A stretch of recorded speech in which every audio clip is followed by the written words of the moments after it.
nessa nova série, Odres Novos para um Tempo Novo. E nós acreditamos então que é de extrema importância que eu e você começamos a dar os primeiros passos já para 2025. Não os últimos passos para 2024, mas os primeiros para 2025. E com certeza nós vamos escrever uma linda história aqui neste lugar. Quem pode dizer amém? O intuito dessa série, então, é nos levar a uma fase de preparação. É nos levar a uma fase onde nós estaremos nos preparando para viver esse algo novo que Deus tem para nós. Essa semana, na minha corrida aí matinal, eu gosto de correr ali no Serra Dourada, e eu me deparei então com uma estrutura que eu não sei o que vai acontecer ali, de um grande palco que está sendo montado ali. E aí eu gravei um reels ali e mandei nas redes, porque ninguém estava ali para aplaudir o pessoal que estava montando a estrutura. Ninguém estava ali para poder verificar se realmente é uma estrutura legal. Todo mundo está esperando o grande show. Mas você concorda comigo que a estrutura e a preparação, o antes do show, é extremamente importante para que o show aconteça? Sim ou não? Quem aqui quer ver um grande espetáculo acontecendo na sua vida em 2025? Quem? Fica com a sua mão levantada aí. Olha para o seu lado. Se tem alguém com a mão levantada do seu lado e fala assim para ele: eu estou de olho em você. Quero ver você se preparando. Quero ver o que você vai fazer agora. Amém, irmãos? Quinta-feira agora, eu e uma turma de homens aí estamos indo para os legendários. E nós vamos. Um dos intuitos de eu estar correndo todas as manhãs é não passar vergonha lá.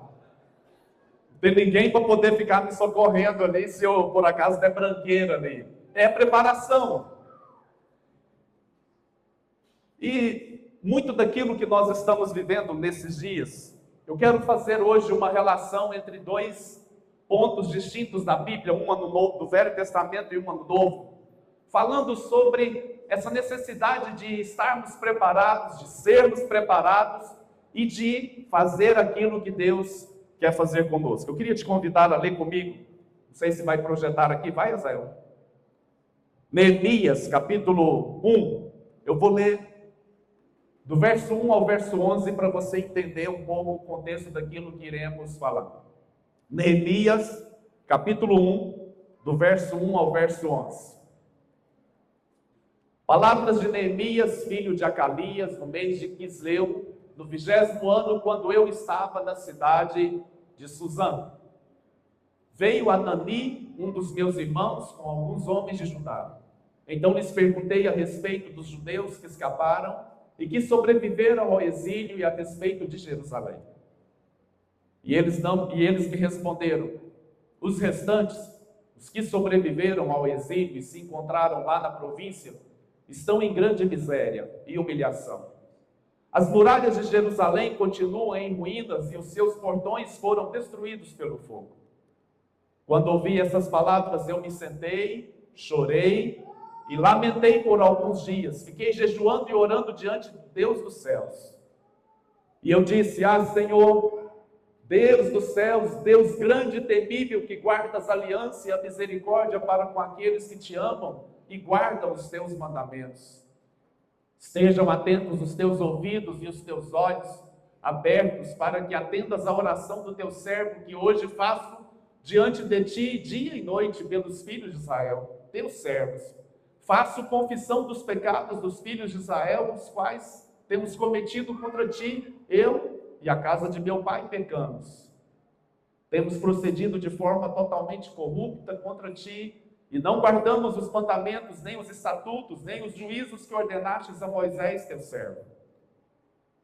Lembra-te da palavra que ordenaste a Moisés, teu servo, dizendo: se vocês forem infiéis, eu os espalharei entre os povos. Mas, se vocês se converterem a mim, guardarem os meus mandamentos e os cumprirem, então ainda que os seus desterrados estejam nos lugares mais distantes da terra, de lá os ajuntarei e os trarei para o lugar que escolhi para fazer habitar o meu nome. Estes ainda são teus servos e o teu povo que resgataste com teu grande poder e com a tua mão poderosa.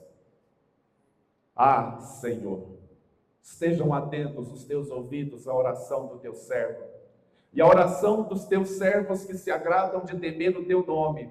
Faze com que o teu servo seja bem-sucedido hoje e encontre misericórdia diante desse homem. Nesse tempo, eu era copeiro do rei.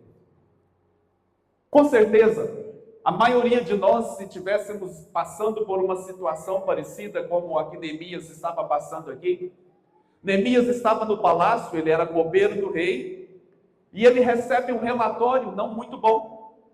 Ele recebe um relatório de que a cidade havia sido destruída, estava com seus muros completamente destruídos, o povo numa miséria muito grande, e a destruição veio e assolou todo o seu povo. E o que Neemias fez? Ele foi orar a Deus. E se você vê o tipo de oração que Neemias fez, é uma oração até interessante, porque Neemias ele começa a lembrar a Deus das próprias palavras que Deus havia liberado. Neemias começa a citar as próprias promessas que haviam sido liberadas sobre o povo. Não é porque Deus tinha esquecido, mas é porque há um poder quando nós oramos a palavra de Deus. Há um poder quando nós declaramos o que Deus disse na sua palavra. Sabe por quê? Porque Deus não mente. E se nós então oramos o que a palavra de Deus diz, nós estamos levando na presença de Deus a Ele mesmo, para que Ele se permaneça firme ali com aquilo que Ele disse ao nosso respeito. Então, se você quiser um conselho, a melhor maneira de você fazer orações, principalmente em tempos de crise, em tempos de situações adversas, em tempos de situações de grandes calamidades, há um poder quando você ora a palavra de Deus a seu respeito. Então Neemias aqui, ele faz algo que talvez eu e você faríamos. Neemias fez aqui algo que com certeza eu e você também faríamos. Quem aqui, no momento de adversidade, não fechou a porta do seu quarto, trancou ali, foi lamentar e foi talvez clamar a Deus pedindo uma solução? O problema e a diferença grande que mora aqui é que muitos de nós paramos nesse momento em que fazemos oração, esperando de braços cruzados que a oração que fizemos, ela venha como uma resposta meio que automática por causa da oração que fizemos. É como se a nossa obrigação foi feita, o nosso papel foi feito, então agora eu só tenho que esperar para ver o que Deus vai fazer. A minha posição é dobrar os joelhos, orar, clamar aos céus e acreditar que Deus vai responder, sim ou não, irmãos? Tudo bem, mas muitas vezes, quando nós olhamos para esse tema, preparando os odres novos para um tempo novo, isso precisa me levar a uma postura diferente de ficar apenas de braços cruzados, esperando que esse tempo novo chegue, como se fosse meio que uma obrigação de Deus de me responder pelas orações que eu fiz. Não que Deus não responda as orações, pelo contrário. Nós somos testemunhas aqui de muitas orações que têm sido respondidas aqui nesse lugar. E eu não estou dizendo para você duvidar dessa resposta de Deus. Mas eu estou dizendo para você que há momentos na nossa vida que nós precisamos ir além. Nós precisamos fazer mais do que orar. E veja bem, se você continuar lendo o texto de Neemias, você não vai ver Deus respondendo para Neemias. Você não vai ver Deus virando para Neemias e dizendo, eis que te digo que a sua oração chegou aos céus e eu agora vou responder aquilo que você me fez, como pedido. Você não vê Deus fazendo isso. O capítulo 1 se encerra com Neemias dizendo, nesse tempo eu era copeiro do rei. Você sabe qual que era a função do copeiro? A função do copeiro, além de servir ao rei o vinho, principalmente que ele bebia, ou qualquer bebida que o rei bebesse, além de servir, a primeira função do copeiro era provar essa bebida. Por quê? Ele precisava ver se aquela bebida não estava contaminada porque se estivesse, ele seria o primeiro a sofrer as consequências de um veneno, ou de uma tentativa de morte, de assassinato ali, e aí o rei era poupado. Então o copeiro, a função básica dele era essa. Mas se você continuar lendo o capítulo 2, você vai perceber que havia uma relação um pouco mais íntima com o rei Neemias. O rei então vira para ele e fala assim: o que está acontecendo com você? Você não está como todos os dias. Você está diferente, você está triste. Você está com o semblante talvez descaído.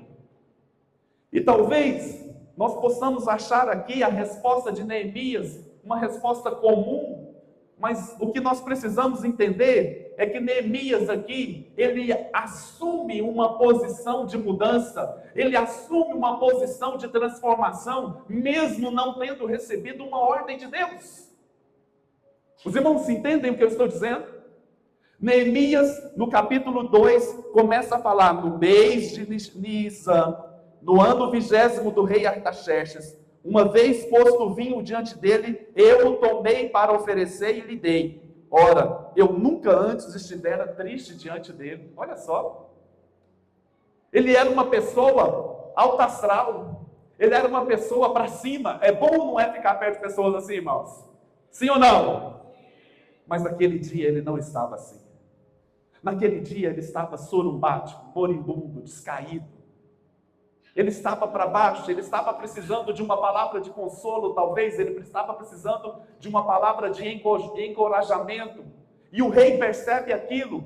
Mas eu quero então falar aqui, primeiro, a posição inicial de Neemias foi oração.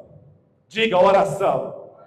Fala assim comigo: eu devo me preparar para um novo tempo, primeiramente em oração.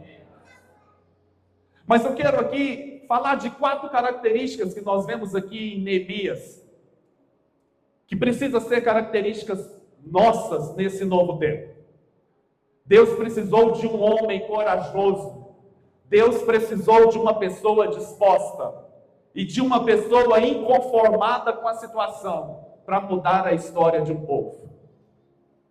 Deus precisa apenas de uma pessoa corajosa aqui hoje. Deus precisa apenas de um inconformado. Deus precisa apenas de uma pessoa disposta a mudar a situação da nossa realidade aqui hoje. Quantos podem dizer amém? A pergunta que eu te faço é: você é esse corajoso? Você é essa pessoa disposta? Porque veja bem, Deus não falou nada para Neemias. Deus não deu nenhuma ordem para Neemias. Deus não deu nenhum comando para ele. Muitas vezes nós queremos viver um novo tempo, querendo ouvir uma direção muito clara de Deus. Vá para tal lugar, faça isso, faça aquilo, e muitas vezes Deus não vai fazer. Mas isso não quer dizer que nós não podemos entrar nesse novo tempo. E aí, irmãos, a primeira coisa que eu quero falar para você é: acredite que 2025 vai ser extraordinário na sua vida. Acredite que 2025 vai ser revolucionário para você. Você crê nisso? Neemias acreditou. Neemias colocou todas as suas forças em acreditar que as coisas poderiam ser diferentes. Se você continuar lendo o capítulo 2, assim que o rei fala para ele, e aí ele fala assim: como é que eu posso te ajudar? Neemias, ele acreditou que havia um potencial dentro dele de ir e de mudar aquela situação.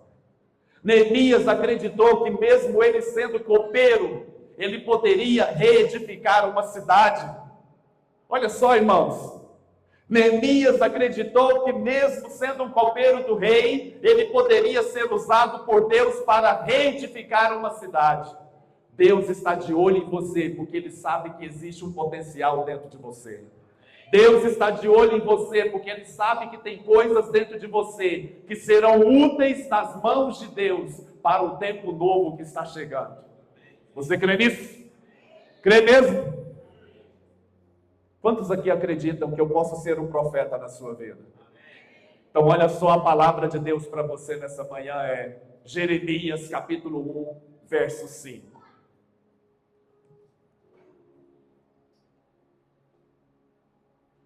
Vai passar? Jeremias capítulo 1, verso 5. Aqui vai passar ou não? Aqui. Olha a palavra que Deus está dizendo para mim e para você nessa manhã. Antes de formá-lo no ventre, eu o escolhi. Antes de você nascer, eu te separei. E te designei profeta às nações. Você não está entendendo o que eu estou te falando. Eu estou falando mentira. Eu estou falando mentira aqui, por isso que você não se manifestou. A palavra de Deus para mim e para você nessa manhã é: antes de formá-lo, eu conheci e te escolhi no ventre da sua mãe. Antes de você nascer, eu te separei e eu te designei, eu te dei uma missão: profeta para as nações. Não, você ainda não está entendendo. Deixa seu corpo falar que você está acreditando. Você está entendendo o que eu estou dizendo? Eu estou dizendo que Deus está dizendo para você: eu quero que você vá mundo afora, profetizando, anunciando a palavra, anunciando que eu sou Deus na sua vida, anunciando que eu posso mudar qualquer circunstância, anunciando que eu posso fazer de 2024 muito diferente do que eu vou fazer com você em 2025. Anunciando que eu posso fazer de 2025 na sua vida o melhor ano da sua história, o melhor ano da sua vida. Eu sou profeta para as nações e eu estou profetizando para você: 2025 será revolucionário na sua vida. Quem acredita, diga amém. E aí então, eu preciso dar o meu melhor, eu preciso acreditar que esse novo de Deus vai exigir de mim um tempo de preparação, vai exigir de mim novas atitudes, novos hábitos, vai exigir de mim novos padrões. Eu preciso reconfigurar a minha mente e levar a minha mente agora a acreditar que eu vivo uma nova realidade. A segunda coisa que Neemias faz, ele se prepara. Diga, se prepara. Vira para o seu irmão aí do lado e fala assim: se prepare. Fale para ele: cria vergonha na cara. Fala para ele: não espera 2025 não. Começa hoje. Começa amanhã. Fala para ele assim: amanhã é segunda-feira. É um bom dia para você começar aquilo que você adiou 2024 inteiro. Amém? Olha só o que diz o verso 7 e 8 do capítulo 2. E ainda disse ao rei: se ao rei parece bem, dei-me cartas. Diga cartas. Diga cartas. Dei-me cartas para os governadores da além do Eufrates, para que me permitam passar e entrar em Judá. Neemias sabia que ele poderia encontrar dificuldade de atravessar o caminho. Neemias sabia que ele poderia encontrar resistência no caminho. O que ele faz então? Rei, me dê livre acesso. Me dê entrada liberada, para que eu possa passar pelas cidades. Ele pediu cartas. Mas olha o verso 8. Como também carta para Asaf, guarda das matas do rei, para que me dê madeira para as vigas das portas da cidadela do templo, para os muros da cidade e para a casa em que deverei alojar-me.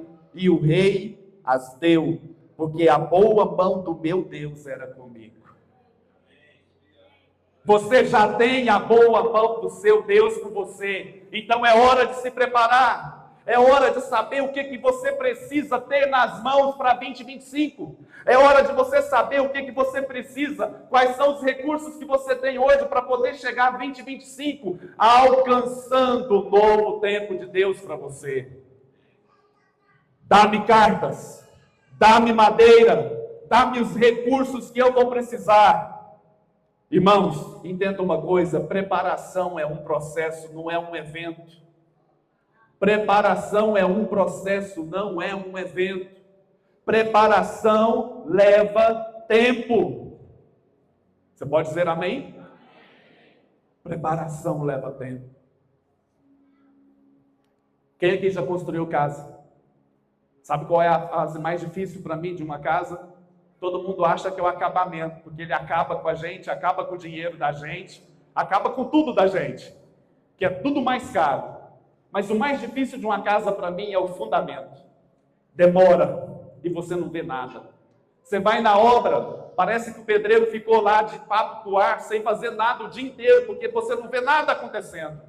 É preparação, é o fundamento sendo estabelecido, é os alicerces sendo preparados para suportar todo o peso que vai vir depois. Preparação não é um evento isolado na sua vida. Preparação leva tempo. Diga amém. Você precisa se preparar para viver o algo novo. Porque a preparação vai te colocar na posição da vitória. A preparação vai te colocar na posição da vitória. Amém? Amém ou não? Amém. Eu não jogo bola, mas quem joga bola vai entender melhor. Meu filho joga bola. Adianta o Henrique se preparar para um grande campeonato que vai acontecer lá na Goiatuba City, a nova cidade dele. E aí, no dia do jogo, o Henrique vai pro gol. Ele se preparou durante todo o tempo para jogar o campeonato dos sonhos dele lá na faculdade. Mas aí no dia do jogo ele fala assim, não, hoje eu vou jogar no gol. Adiantou aquela preparação? Por quê? Porque ele está no lugar errado. Ele está no lugar errado. A preparação só vai ser eficiente na sua vida se você estiver no lugar certo. Tem muita gente se preparando, mas tem muita gente se posicionando no lugar errado. Tem muita gente fazendo coisas que Deus não mandou você fazer. Tem muita gente estando em lugares que Deus não mandou você estar. E tem muita gente abandonando lugares que Deus não mandou você abandonar. Você está fora da posição. E aí, o tempo novo chega e sabe o que vai acontecer? Nada de novo na sua vida. Porque você está fora do lugar. Então deixa eu te dizer, eu quero ser uma voz profética na sua vida, dizendo que em primeiro lugar você precisa acreditar, mas em segundo lugar você precisa o quê? Se preparar. Diga se preparar. E se preparar também diz para mim e para você que eu preciso, e você precisa saber onde eu devo estar. Diga onde. Isso é extremamente importante, irmãos. Onde eu devo estar? Por favor, não vá a lugares que Deus não está mandando você ir. E não abandone postos que Deus mandou você estar nele. Porque você poderá não viver o algo novo que Deus tem para você. Quem pode dizer amém com isso? Mas preparação para mim também, ela me leva a um posicionamento. Diga posicionamento. Quando Neemias pede as cartas para o rei, e ele pede madeira para o rei, ele está dizendo, rei, eu vou me posicionar diante de uma missão que agora, ao receber a carta e ao receber a madeira, eu estou imbuído de uma missão que eu preciso me posicionar. Não adianta nada nós decidirmos nos preparar, não adianta nada nós decidirmos acreditar que esse tempo novo vai chegar, se eu não me posicionar, irmãos. E posição diz respeito a acreditar que o que eu estou fazendo aqui hoje vai reverberar lá na frente em algo glorioso na minha vida.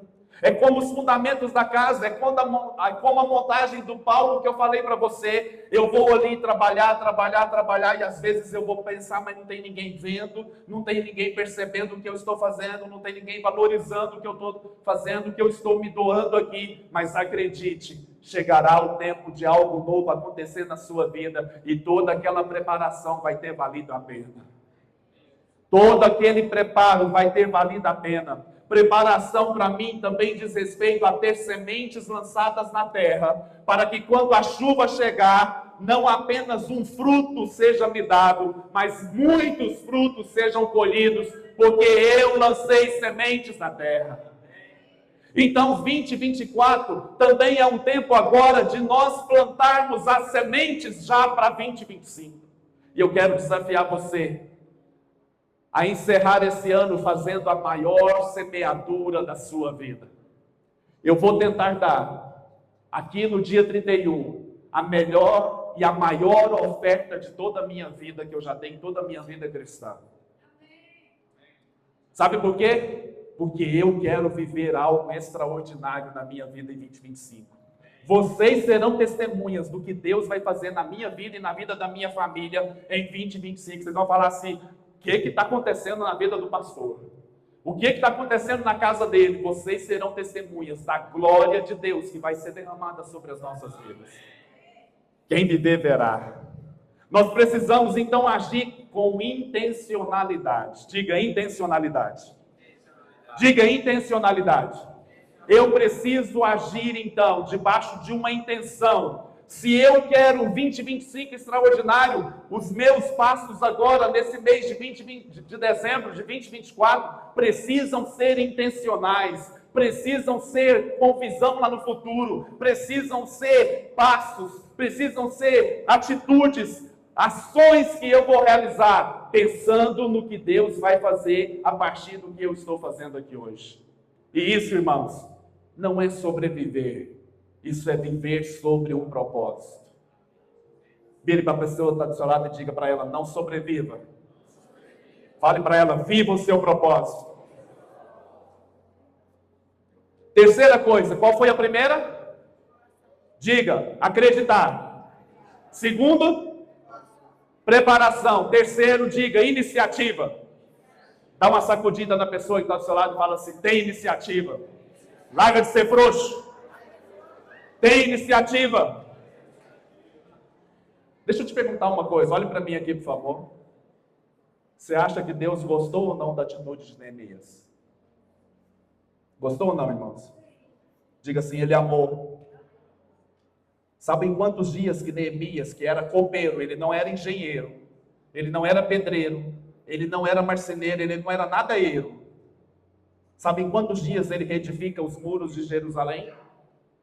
52 dias. Quando você está imbuído de uma missão e debaixo de uma aprovação de Deus na sua vida, você não precisa ter palavra diretiva e palavra direta dada a teu respeito, mas você tem a bênção de Deus que te capacita e te habilita para fazer algo extraordinário. Diga: iniciativa. E aí a pergunta que eu faço para você é: o que eu preciso, o que você precisa fazer agora, hoje, para que os seus sonhos se realizem em 2025? O que você precisa fazer hoje para que seu 2025 seja o ano dos seus sonhos se realizarem? Nos próximos domingos nós vamos desafiar você a escrever os seus sonhos. Nós vamos fazer um mapa dos sonhos. E eu vou desafiar você a não apenas escrever, mas a desenhar. A desenhar e colocar ali na sua frente: eu quero alcançar esse sonho. Eu quero alcançar essa promessa. Eu quero viver isso tudo na presença de Deus. Quantos acreditam nisso? Diga amém. E sabe qual é a primeira coisa que você precisa fazer quando você tem iniciativa?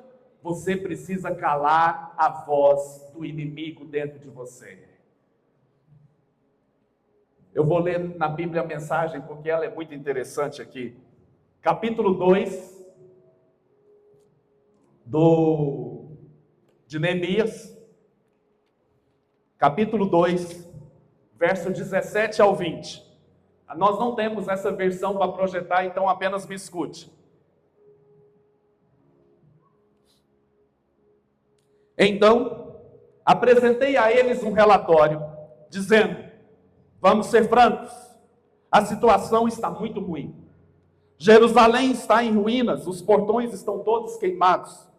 Venham comigo, vamos construir os muros de Jerusalém para que essa situação lamentável tenha um fim. Também contei a eles que Deus estava comigo e que o rei estava me apoiando. Eles responderam: estamos com você. Vamos começar.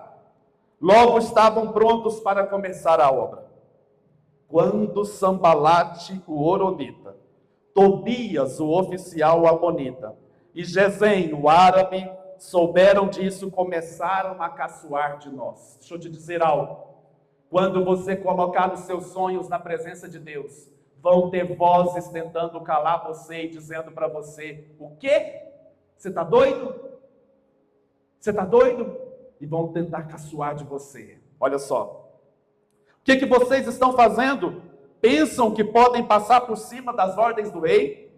Respondi: o Deus dos céus nos dará sucesso.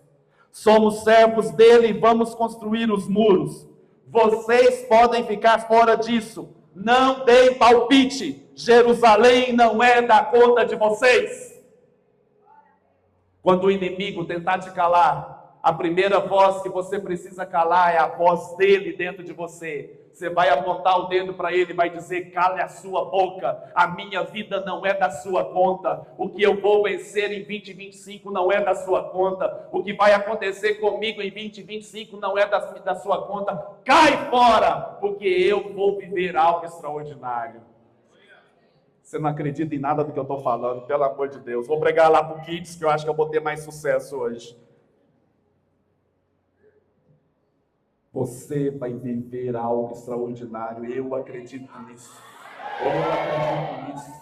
Eu acredito que está chegando um tempo novo, que vai abalar estruturas dessa igreja. Eu acredito que algo novo está chegando para a sua casa, para a sua família. Algo novo está chegando para você. E você vai ver a Deus se manifestando na sua vida de uma maneira extraordinária.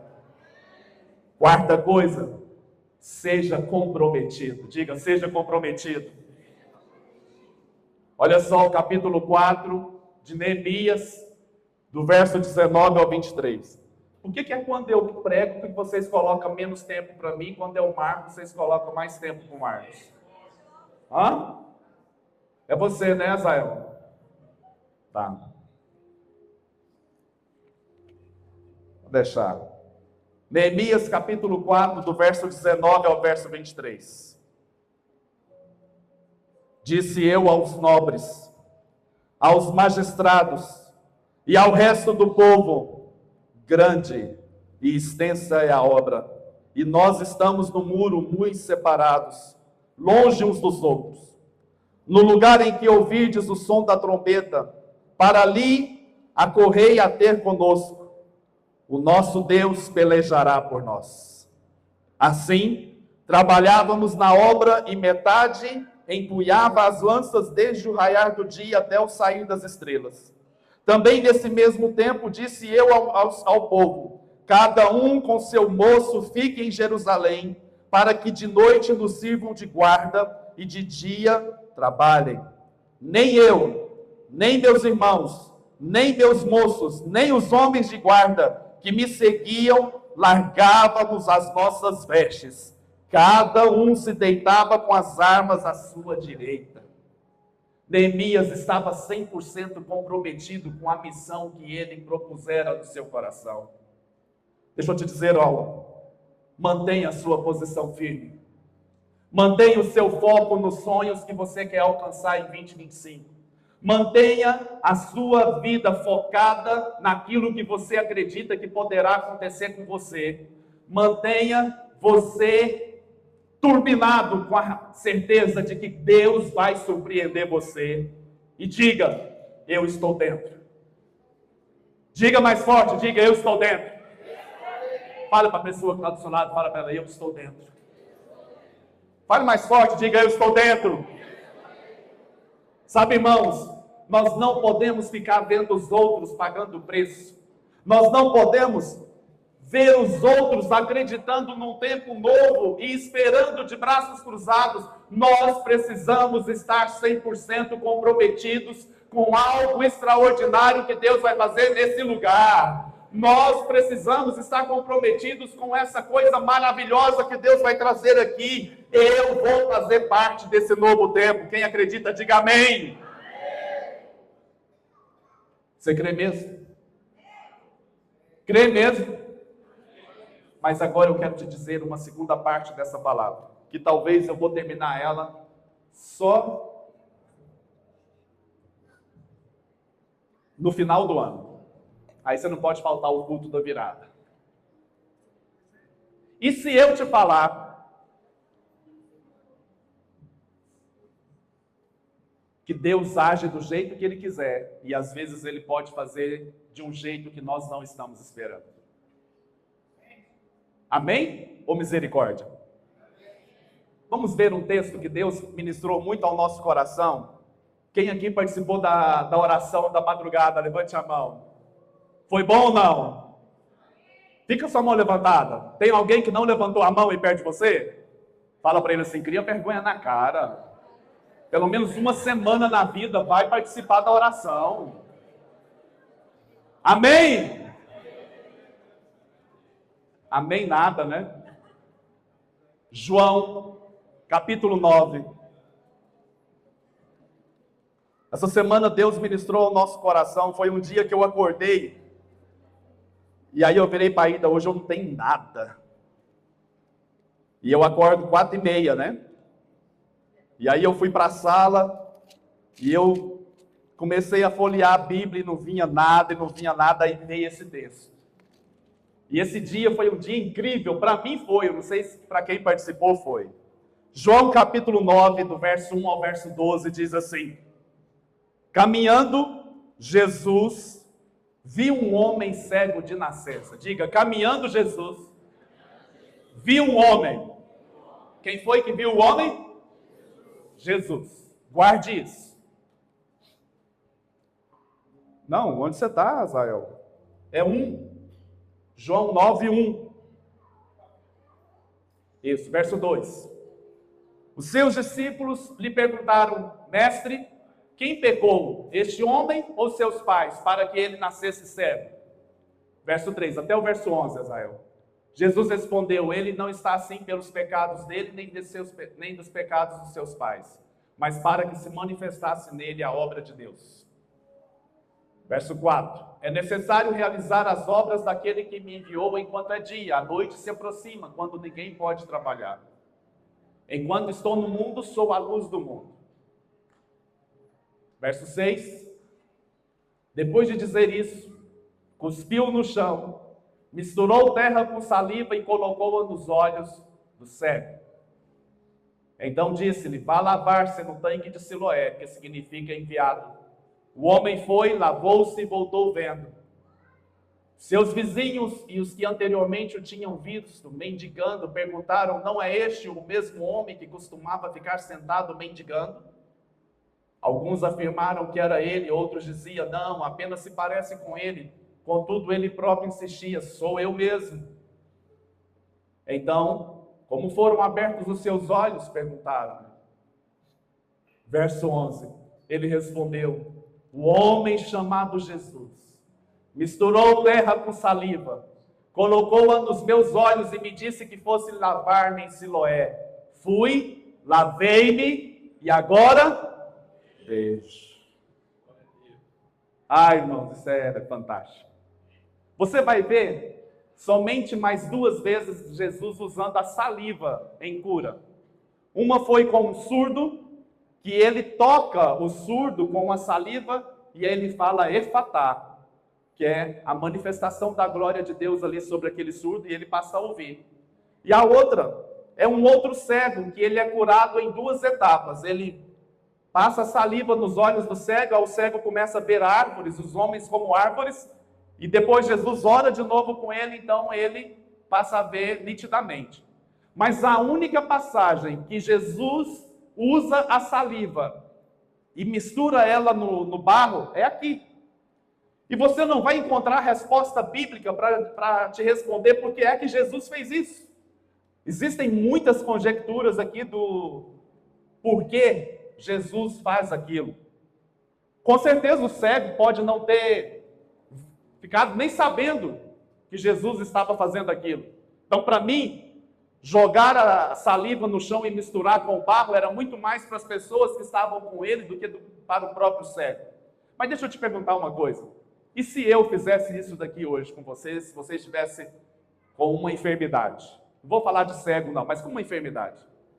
E se eu desse uma cuspidinha no chão aqui, misturava com a saliva ali, passasse aí aonde você está enfermo. Na real, você ia sair falando o que de mim? Quem aquele nego pensa que é? Alguns nem iam disfarçar. Ia, Gesi? Alguns nem iam disfarçar. Alguns com certeza iriam ter uma repulsa. Eu não sei te dizer por que Jesus está fazendo isso com aquele cego. Existe um comentário na NVT, como eu disse na oração, que naquela época acreditava-se no poder medicinal da saliva. E talvez Jesus usa a saliva para poder dizer para as pessoas que, mesmo mediante a ciência, ele pode manifestar a glória dele. Mas existe também um outro comentário, que esse é de um teólogo, que ele não é muito conhecido, que diz que possivelmente Jesus fez aquilo para fazer menção à criação do homem, porque como ele era um cego de nascença, e se a Bíblia fala de que ele era um homem cego de nascença, possivelmente ele tinha mais de 30 anos, porque em Jerusalém, naquela época, era considerado homem quando você chegava à idade de 30 anos. E aí esse teólogo, então, ele acredita que Jesus fez aquilo para fazer menção à criação do homem, quando Deus pega o homem, forma o homem do pó da terra e ele sopra o fôlego de vida no homem. Mas isso aqui é muita conjectura para nós querer aqui dizer se foi por isso ou por aquilo. A intenção não é descobrir o porquê. A intenção é mostrar para você que Jesus faz do jeito dele. Jesus vai trazer algo novo para a sua vida do jeito dele. É do jeito que ele acha melhor. Acredite você ou não, queira você ou não, 2025 virá algo novo para a sua vida? Virá, mas é do jeito dele. Sabe o que me chama a atenção nesse texto que eu disse na oração? É que talvez aquele homem estava lidando com crenças limitantes, porque se ele nasceu cego de nascença, ele já tinha acomodado a vida dele perfeitamente pela sua limitação. Eu não sei se você já conviveu com alguém cego, eu já tive essa oportunidade. O esposo de uma pessoa que trabalhava comigo, ele era cego, só que ele ficou cego depois de um acidente. Mas ele conseguia se locomover na casa dele com perfeição, porque ele já tinha desenhado um mapa mental e ele sabia a posição de tudo. Tanto é que não podia se alterar nada na casa para que ele não se perdesse. Eu fico imaginando esse cego aqui com tanta crença limitante sobre ele, aonde ele não acreditava que nada novo poderia acontecer. Eram praticamente 30 anos ou mais a vida dele do mesmo jeito, o mesmo tom escuro, aquela mesma sensação de que não haveria nada novo. Mas Jesus vem para quebrar as nossas crenças limitantes. Jesus vem para destruir os pensamentos que nos limitam. Jesus vem para nos dizer: eu posso fazer algo novo. Eu posso fazer com que rios sejam colocados no deserto, com que caminhos sejam colocados no ermo. Eu posso fazer algo novo na sua vida. Eu posso manifestar o meu poder sobre você e algo extraordinário pode acontecer. Ah, irmãos, isso precisa mexer com você. Eu fico imaginando aquele cego, talvez ele colocou um pensamento na sua mente, mas por que comigo tem que ser diferente? Talvez ele ouviu a história dos dois cegos lá ao longo do caminho, aonde eles apenas gritaram: filho de Davi, tem misericórdia de mim. E o que aconteceu? Instantaneamente eles foram curados. Esse cego aqui nem pediu para ser curado, ele pediu, irmãos. A Bíblia fala que foi Jesus que viu ele e foi até ele. Ele não pediu para ser curado, talvez ele nem acreditava mais na cura. Assim pode ser com você aqui hoje. Talvez você veio aqui hoje e você já não tem esperança mais nenhuma da sua vida. Você já não tem expectativa nenhuma de mudança, mas Jesus pode aparecer para você hoje. Jesus está te vendo porque Ele vê você do jeito que você está. E Ele pode dizer para você: Laila, hoje é o seu dia. Mas pode ser que quando Ele se apresente para a Laila acha que vai vir de uma maneira como Ele sempre faz com todo mundo. Eu vou fazer algo extraordinário na sua vida. E às vezes Ele vai trazer um milagre num pacote diferente. Esse cego poderia dizer: Senhor, cuspe. Pelo amor de Deus, o Senhor está brincando comigo. O problema é comigo? Sou eu o problema? É eu que não mereço, Senhor, apenas falar que eu sou curado, eu sou curado? E se Deus quiser te dar um milagre de uma outra maneira? E se Deus quiser fazer com a sua vida de uma maneira diferente? E aí, talvez aquele cego tinha que lidar com um conformismo de mente. Talvez por isso Jesus manda ele se lavar, sabe por quê? Porque quando ele sai daquele caminho e ele vai para o tanque de Siloé, não temos parâmetro nenhum para determinar a distância, para falar que tempo de percurso que foi. Mas ao caminhar ali para o tanque de Siloé, ele teve que lidar com pensamentos limitantes. Quem aqui já lidou com pensamentos limitantes? Só vocês? Os outros estão bons, hein? Preciso andar com vocês se não levantaram a mão, precisa aprender mais. Segunda-feira é um dia terrível para a maioria de nós, sabe por quê? É o dia que nós pegamos a palavra de domingo e a gente tenta viver ela, e aí normalmente a gente não dá conta. E aí normalmente a gente começa a lutar aqui, porque viver a palavra que está sendo pregada agora, uau, eu quero algo glorioso para a minha vida em 2025, eu acredito, pastor, que o Senhor é profeta na minha vida. Mas na segunda-feira, você é profeta de si mesmo. Na segunda-feira é você e você. Na segunda-feira você tem que lutar contra pensamentos que estão dizendo para você, é tudo mentira. Tinha nada de Deus ali naquela coisa, não. O pastor exagerou. Ele fez aquilo só para te emocionar. E aí você começa a acreditar. Qual foi a primeira voz que Neemias teve que calar? Qual foi a primeira voz, irmãos? Do inimigo, falando o quê? Você não tem nada a ver com a minha vida. Sabe qual é a voz que você vai ter que calar amanhã?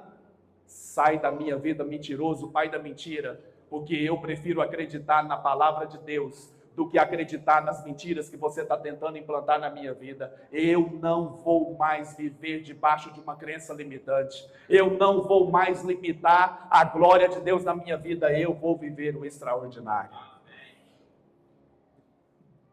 E aí a pergunta que eu te faço então nesta manhã é: será que estamos de fato preparados para viver algo novo? Será que os nossos odres estão novos? Será que estamos dispostos a abrir mão de nossas crenças limitantes para viver algo novo? Deixar a religiosidade de lado, deixar o nosso modus operandi e querer determinar a maneira que Deus tem que agir na nossa vida de lado e dizer: Senhor, faça do seu jeito. Sabe com quem que eu aprendo isso? Com Jesus. Pai, como eu queria que o Senhor tirasse de mim esse cálice, mas não faz a minha vontade não, Pai. Faz a tua. Seja feito conforme a tua. Deixa eu te perguntar uma coisa. A cruz foi dolorosa para Jesus? O que fala disso? Preparação. Normalmente o tempo do preparo é um processo doído mesmo. É processo doído. É um processo que, eu vou te dizer algo, nós pensamos em desistir. Mas quando Deus faz do jeito dele, a palavra de Deus fala que Deus deu para Jesus um nome que está acima de todo nome. E aí ele está sentado nos lugares celestiais e ele assumiu uma posição de autoridade que ninguém mais vai conquistar. Mas antes ele passou pela cruz. Então deixa eu te dizer algo. Não desiste não. Para muitas pessoas aqui, 2024 foi um ano terrível. Para muitas pessoas aqui, 2024, você queria rasgar ele da sua vida e dizer: Deus, por que é que o Senhor permitiu eu viver tudo isso? Mas deixa eu te dizer algo. Deus, Ele é altamente habilitado em transformar o mal em bênção. Deus é altamente capacitado para pegar, desculpa a expressão, as desgraças da nossa vida e manifestar a graça gloriosa dele sobre nós e dizer: a minha graça te basta. Você pode ficar de pé no seu lugar, por favor? E aí eu quero encerrar então esse tempo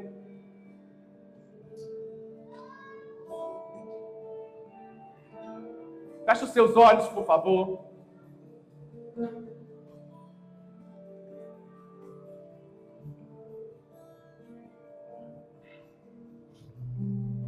É tempo de preparar a terra para lançarmos sementes na terra. E é tempo de lançarmos semente acreditando que uma colheita extraordinária virá sobre as nossas vidas. Eu fico imaginando quando aquele cego teve que fazer aquele percurso e se lavar no tanque de Siloé. Quantos pensamentos intrusos ele teve que mandar embora. Porque a Bíblia fala que ele só foi curado quando ele voltou do tanque. Ele não foi curado quando ele foi. Ele não foi curado quando ele estava ali se lavando. Ele foi curado quando ele voltou do tanque.